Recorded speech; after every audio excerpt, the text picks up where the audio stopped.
I'd like you to start out by closing your eyes and imagining an American football field. From goalpost to goalpost, it's 360 feet long. Now, take that same football field and I want you to open your eyes and imagine a vessel sitting right in the middle of that football field. A vessel that is 366 feet long, or 3 feet longer than the football field goalposts at each end. That's the Yukon. Welcome to the Yukon, 366 feet long, 70 feet tall, and 42 feet wide. Hello, I'm Al Bruton from the San Diego Oceans Foundation, and in viewing this video, we are trying to give you an introduction to the Yukon so you have an idea of what this vessel looks like before you make your first of what we are sure will be many, many exciting dives. There are buoy systems all over the vessel. We will show those to you, but you should operate on rule of thirds. A third down, third in, third out. When you get to that last third, you should be back in the area of the buoy that you came down. So remember where it is, because that's the buoy you want to go up, and you want to be certain to make a safety stop of 3 to 4 minutes between 15 and 20 feet, no matter what your computers say, and all dives are non-decompression dives on this vessel. When you come to dive the Yukon, there will be 5 buoy systems such as this one right down here that will be available for you for diving. They will have tag lines so that you can just pick up the line, put it on your cleat, and you do not drop an anchor on this vessel.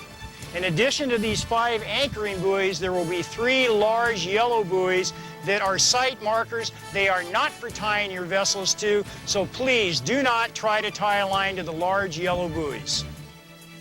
I'm now in the forward gun turret, and this area's been cleaned up. It's really clean, but there's still a lot of stuff in here, so this is a non-penetration spot. We do not recommend that even advanced divers come in here because there's a lot of things you can get entangled on. I am now in the wheelhouse of Yukon.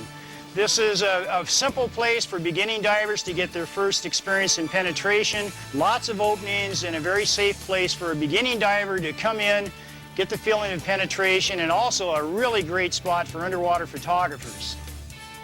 Okay, we're in officers' country. You've seen the plotting or the chart table. Plotting rooms and war planning rooms are right around here. There are locker rooms and multiple ways in and out of here.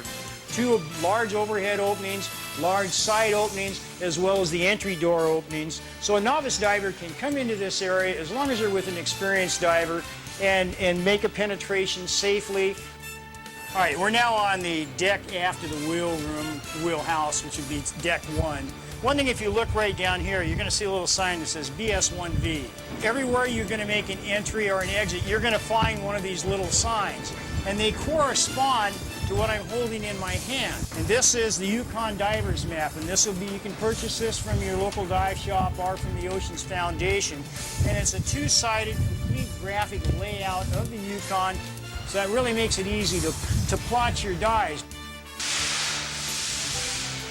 Okay, I'm now walking through what's called Deck 3, and this area runs about 3/4 of the length of the vessel, has lots of large openings for front and aft passage as well as side to side, and some to go straight up.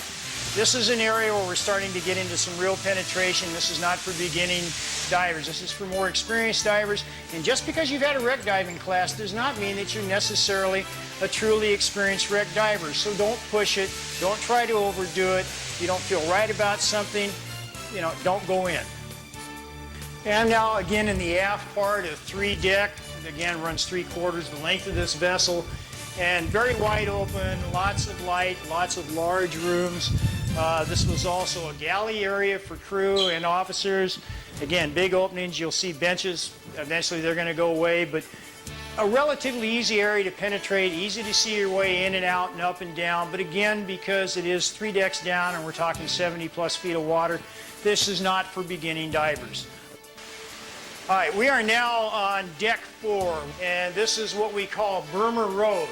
This runs the full length of the Yukon from bow to stern. So you can literally come in at one end and swim the whole length of this vessel and get to the other end. Along the way, in some of these compartments, you're going to find more artwork that have been done by the children at Sea Camp, and this is really an exciting and neat dive to swim the whole length of this vessel internally and still be able to say ways out, ways down, ways up, very safe, but again, we're talking experienced divers only. We're now exiting Burma Road towards the stern of the vessel, and as I step through this door, I'm coming into what was the aft torpedo bay.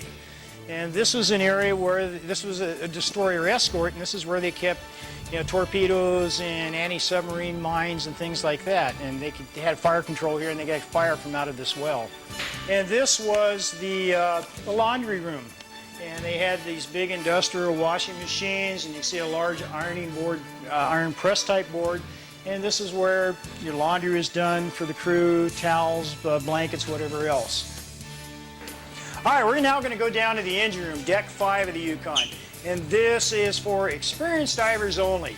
And again, just because you have a quote-unquote rec certification, that doesn't make you really experienced until you've done a lot of this stuff. So make sure you're with somebody that really knows what they're doing. And these types of dives, even though there's lots of ways in and lots of ways out, experienced only, and also no reel lines, no buddy lines ever on this wreck. Everything's well marked, everything gets in and out. Don't take lines in there with you. So let's go down and see the engine room. All right, we are in the main engine room. These are the main engines, and they have been totally stripped and cleaned. There's no PCBs, petrochemicals, anything in this vessel. All the reduction gears have been taken off, cleaned out. The pans have been dropped. The forward boiler areas have been filled with concrete, so you can't even think about getting into them. The bilge is so clean you could eat off this vessel. But it's, again, you can come in from the hatch that we walk down, and there's 1, 2, 3, 4 openings to go up or out from this area. So as wide open as it appears, because of depth, experienced divers only. So this is going to be a real exciting dive, and it's going to be something you're going to want to do over and over and over. Just do it safely. All right, we're now at the stern of the Yukon. We've completed our tour of this wonderful vessel, and we hope that when you go on the water, you have a very fun and enjoyable and exciting dive. But because this is a big vessel and you can't do it all in one dive, there are some safety recommendations that the following graphic will show to you. Please pay close attention to these, and please follow these recommendations so that you have a safe, fun, enjoyable dive that you can come back time and time again.